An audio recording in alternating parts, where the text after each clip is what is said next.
నమస్తే వీటీవీ ప్రైమ్కి స్వాగతం. మనకు తెలిసినంత వరకు కూడా మహిళలు అంటే ఎవరైనా మహిళామణులే.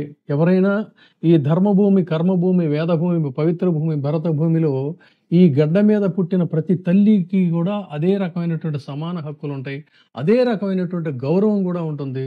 వృత్తుల వారీగా వాళ్ళు ఏ వృత్తిలో ఉన్నా కూడా బట్ మహిళగానే మనం గౌరవించాలి. ఇది మన సంస్కృతి, మన సంప్రదాయం. ఇంకా ఆ మాటకొస్తే మీరు చెప్పేటువంటి సోకాల్డ్ సనాతన ధర్మం. కానీ మరి అదేమిటో పరిస్థితి తెలియదు. కానీ కేవలం కొంతమంది మహిళల పట్ల మొత్తం యావత్తు మహిళా లోకానికే అవమానం జరిగినదన్నట్టుగా వాపోయేటువంటి కూటమి ప్రభుత్వంలో ముఖ్యంగా తెలుగుదేశం పార్టీ నాయకులకి సాక్షాత్తు ఆ పార్టీ వ్యవస్థాపకుడు అయినటువంటి ఎన్టీ రామారావు గారి కోడలు, ఆయన కుమారుడైనటువంటి హరికృష్ణ గారి భార్య, అదేవిధంగా ఆ రామారావు గారి మనవడైనటువంటి రక్తం పంచుకు పుట్టినటువంటి జూనియర్ ఎన్టీఆర్ తల్లిగారైనటువంటి ఒకడెవడో సామాన్యుడైనటువంటి ఒక ఎమ్మెల్యే నోటికి వచ్చినట్టు అవాకులు చెవాకులు పేలితే దాని మీద కించిత్తు ఈ రోజుకి కూడా స్పందన లేదు. సరికదా, ప్రజాసేవకి నిమగ్నం అవ్వాల్సినటువంటి పోలీసులు యావత్తు కూడా ఆ దుర్భాషలాడినటువంటి ఎమ్మెల్యేని కాపాడటం కోసం ఏం చేశారు? ఎన్టీఆర్ అభిమానులు ఏం చేశారండి? వాళ్ళు న్యాయబద్ధంగా ఒక అల్టిమేటం ఇచ్చారు. డెమోక్రసీలో ఒక ప్రాసెస్ ఉంటుంది. ఆ డెమోక్రటిక్ ప్రాసెస్లో ఒక సముచితమైనటువంటి అవకాశం ఇస్తూ 2 days ఒక అల్టిమేటం ఇచ్చి మీరు క్షమాపణ చెప్పండి అని అడిగారు. కాదన్నట్లయితే మేము మీ ఇంటికి వచ్చి ధర్నా చేస్తామని చెప్పారు. ఇది డెమోక్రటిక్ ప్రాసెస్. ఇదేమి క్రైమ్ కాదు. ఆయన హత్య చేస్తామనో దాడి చేస్తామనో వాళ్ళు ఏం చెప్పాల. కానీ ఆ మాటకైనా సరే ప్రభుత్వం దిగొచ్చి నువ్వు చేసింది తప్పయ్యా, ఇది మేము మొన్నే మాట్లాడాము, మహిళల మీద కనుక ఎవరైనా అది చేస్తే మేము సహించమని చెప్పి అన్నాం, నువ్వు చేసింది చాలా తప్పని చొరవ తీసుకొని అతనితో క్షమాపణ చెప్పించి ఉంటే బాగుండేది.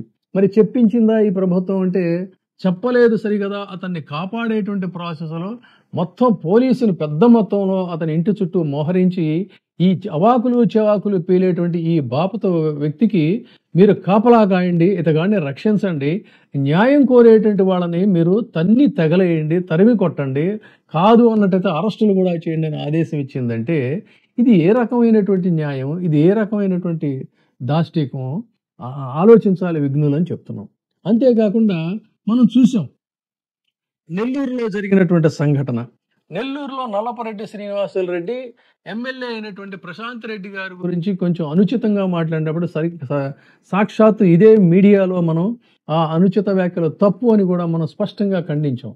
మరి ఈ మాత్రం ఒక విఘ్నత, ఈ మాత్రం బాధ్యత ఈ పాలకులైనటువంటి టీడీపీ నాయకులకి ఎందుకు లేదు అని కూడా మనం ఈ రోజున ప్రశ్నిస్తున్నాం.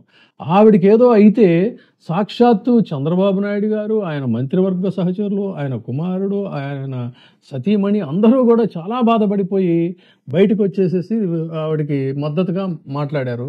అది చాలదన్నట్టుగా నల్లపరెడ్డి శ్రీనివాసరెడ్డి ఇంటిని ధ్వంసం చేశారు. ఆ ఇంటిని ధ్వంసం చేయటం మాత్రమే కాకుండా ఆయన మీద ఎదురు కేసులు కూడా పెట్టారు. మరి విషయం అంతే, same to same, concept is same. మాటల్లో కాస్త అక్కడ పొడవైన మాటలు రావచ్చు, ఇక్కడ పొట్టి మాటలు మాట్లాడచ్చు, కానీ but density is the same.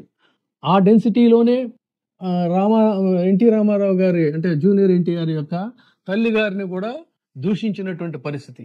మరి ఎందుకు ఈ డిస్పారిటీ ఏంటి? ఎందుకు మీకు వ్యక్తిగతంగా కుటుంబంతోనో మనుషులతోనో పడకపోతే అది వేరే, కానీ but here you are the rulers, మీరు పైగా కొటేషన్స్ కూడా ఇస్తున్నారు మహిళల పట్ల మీకున్న చిత్తశుద్ధి మీద. మరి ఎందుకు ఇక్కడ పట్టించుకోలేదు? ఎంత తేడా చెప్పండి, ఎంత తేడా, ఎంత అవసరం ఇది? పోలీసులు చేయాల్సిన బాధ్యత అలాంటి వ్యక్తుల్ని తక్షణం అరెస్టు చేయాలి కేసులు పెట్టి. నల్లపరెడ్డి శ్రీనివాసులు రెడ్డికి ఒక న్యాయం, అదేవిధంగా ఇక్కడ ఈ దగ్గుపాటి ప్రసాద్ అనేటువంటి వ్యక్తికి ఒక న్యాయం, అక్కడ ప్రశాంత్ రెడ్డి గారికి ఒక న్యాయం, ఇక్కడ సుభాషిణి గారికి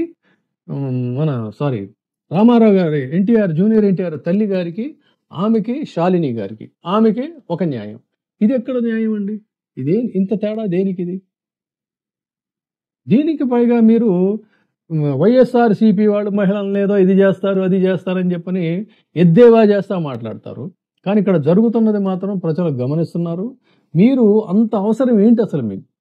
అంటే ఒక ఉద్దేశపూర్వకంగా జూనియర్ ఎన్టీఆర్ యొక్క వ్యక్తిత్వాన్ని హననం చేయాలనేటువంటి అందరినీ మీరు వ్యక్తిత్వ హననానికి, మీరు జర్నలిస్టుల మీద వ్యక్తిత్వ హననానికి ఉసిగొల్పుతారు. ఉస్కో ఉస్కో అని చెప్పని రాజకీయ నాయకుల మీద వ్యక్తిత్వ హననానికి పాల్పడతారు.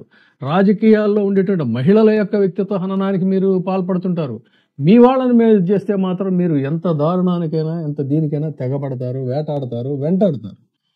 కానీ ఇక్కడ లేదు. కాకపోతే ఇక్కడ జడ్జిమెంట్ మీరు ఇవ్వకపోయినట్లయితే ఖచ్చితంగా రేపు పబ్లిక్ మాత్రం అవన్నీ కూడా గుర్తుపెట్టుకొని జడ్జిమెంట్ ఇస్తారు.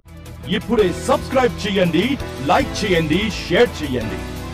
VTV ప్రైమ్, మీ ఉత్తమాభిరుచుల సమ్మేళనం.